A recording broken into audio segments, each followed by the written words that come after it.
আসসালামু আলাইকুম, সবাই কেমন আছেন? আশা করি সবাই ভালো আছেন। তো আমি আজকে দেখতে পাচ্ছি তুতলিয়া চলে যেতেছে আমাদের বাড়ির পেছনে যে ছোট্ট একটা পুকুর রয়েছে সেটা হিসার জন্য। সেটা কিন্তু আগে অনেক ছোট ছিল, এখন একটু বড় করে ফেলেছি আমি। এই পুকুরটা কিন্তু আরো অনেক দিন হিচ্ছি মাছ পাই না, তো আজকে দেখা যাক এটার মাঝে মাছ মিলে নাকি, কারণ এখন তো অনেক বড়। এদিকে দেখতে পাচ্ছেন এটা আমাদের বাড়ির পিছনে কোনা দিয়ে, এটা বেশি একটা দূরে না। তো আমি আস্তে আস্তে এসে এটাকে আগে বাঁধ দিয়ে নিতেছি ভালোভাবে, না হলে মাছ আবার পালিয়ে যেতে পারে। এই ছোট্ট পুকুর দিয়ে কিন্তু অনেকগুলো ভিডিও বানাইছিলাম। তো এই পুকুরটা আগে অনেক ছোট ছিল, আমি তারপর একটু কোদাল দিয়ে এটাকে অনেক বড় করে ফেলেছিলাম, কারণ আগে এটার মাঝে একটা মাছও ঢুকতো না, ছোট মোটো ছিল, তো মাছ ঢুকে আবার বাইরে যেত। তো এর লাগিয়ে দেখতে পাচ্ছেন আমি এটাকে কত বড় করে বানাইছি। তো আজকে আমি এটাকে হিসবো এবং দেখবো এটার মধ্যে কত মাছ মিলে। আপনারা থাকুন আমার সাথে, আমি আছি যে জামিল ব্রো। তো দেখতে থাকুন পুরো ভিডিওটি। এদিকে আমি এতলিয়া লাইমে গেলাম এটার মাঝে বানুন দিয়া। তো এখন আমার হিসা শুরু করবো। তো চারদিকে সম্পূর্ণ বান দেওয়া সবকিছু আমার ওকে হয়ে গেলে জালটা আমি টাঙ্গাই নিছি। তারপর এখন দেখতে পাচ্ছেন হিসা লাগাই দিলাম উড়া দুরা। চারদিকে কত পুকুর রয়েছে, তো আমি সব পুকুর দিয়ে আস্তে আস্তে হিসি, আপনারা সবাই জানেন। তো এখানে আমার বাড়ির পিছনে যেটা, এটাকে আমি কয়েকদিন পর পর হিসা লাগে, কারণ এটা তো আমার বাড়ির পিছনে। আমার যে সময় ভালো লাগে আমি সেই সময় গিয়ে এটা হিসি। কোনোদিন মাছ পাই, আবার কোনোদিন মাছ পাই না, তো যা এটা সমস্যা না। কিন্তু এখন দেখা যাক কতগুলো এটার মাঝে মাছ পাই। তো এটা পুরোভাবে শুকানোর পরে এটার মাঝে পাই ছোট ছোট গুড়া মাছ আমি দেখতে পাচ্ছি। আপনারা কেমন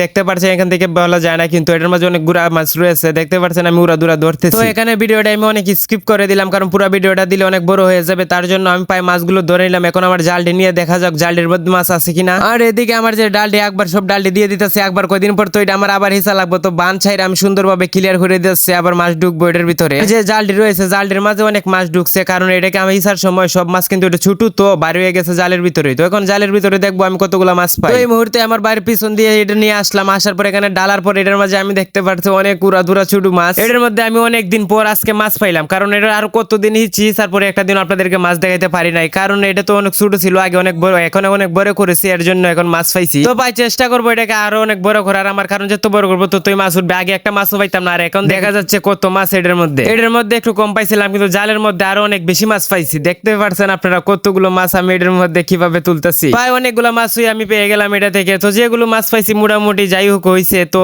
এটা থেকে এতগুলো মাছ পাইবো এটা আমি ভাবতে পারি নাই। বেশি মাছ না হলেও কম হইলেও, কিন্তু এগুলো তো আমাদের জাতি মাছ, ছোট ছোট মাছ, তরতাজা মাছ। কিন্তু তরতাজা মাছ ছোটগুলো অল্প হইলেও খাইতে খুব মজা লাগে। তো আর কি, ভিডিওটা ভালো লাগলে অবশ্যই লাইক কমেন্ট শেয়ার করতে ভুলবেন না। ধন্যবাদ সবাইকে ভিডিওটি দেখার জন্য।